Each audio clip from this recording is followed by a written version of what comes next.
Gordon was cross. Why should Henry have a new shape, he grumbled. A shape good enough for me is good enough for him. He goes gallivanting off to Crewe, leaving us to do his work, and comes back saying how happy he feels. It's disgraceful. And there's another thing. Henry whistles too much.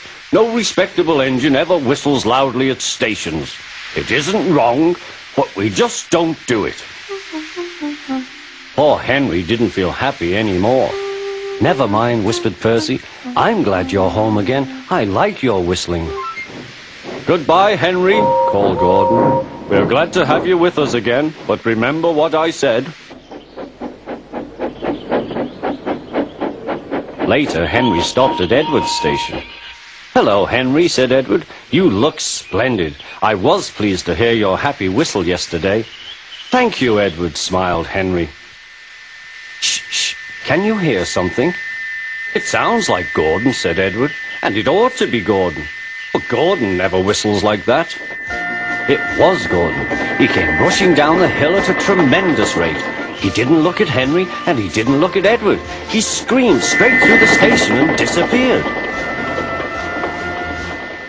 Well, said Edward. It isn't wrong, chuckled Henry, but we just don't do it. And he told Edward what Gordon had said.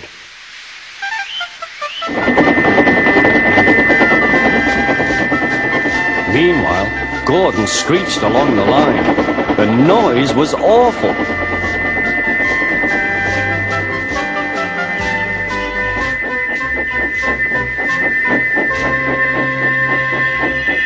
At the station, everyone held their ears. The Fat Controller held his ears too. Take him away, he bellowed, and stop that noise! Gordon puffed sadly away, but he wouldn't stop whistling until two fitters climbed up and knocked his whistle valve in place. That night, Gordon slunk into the shed. He was glad it was empty. It isn't wrong, murmured Henry to no one in particular, but we just don't do it. No one mentioned whistles. Next morning, Henry was enjoying himself enormously. I feel so well, he sang. Trickety-trock, hummed his coaches. Then he saw some boys on a bridge. Peep, peep, hello, he whistled. Oh, he called. The boys didn't wave and take his number. They thought it fun to drop stones on him instead. They've broken our glass, sobbed the coaches. The passengers weren't hurt, but they were cross. Call the police. No, said the driver, leave it to Henry and me. What will you do, they asked. Can you keep a secret? Yes. Well then, said the driver, Henry is going to sneeze at those boys.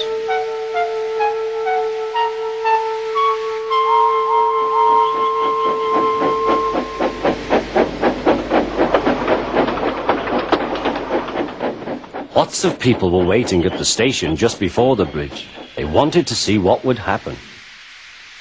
Henry has plenty of ashes, said the driver. Please keep all windows shut till we have passed the bridge. Henry is as excited as we are, aren't you, old fellow? Henry was feeling stuffed up.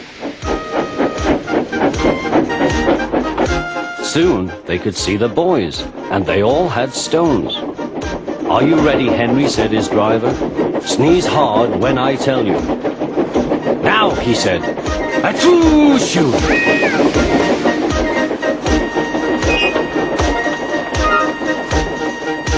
Well done, Henry, laughed his driver. Henry went home very pleased with himself. He had taught Gordon and silly boys a lesson with a whistle and a sneeze.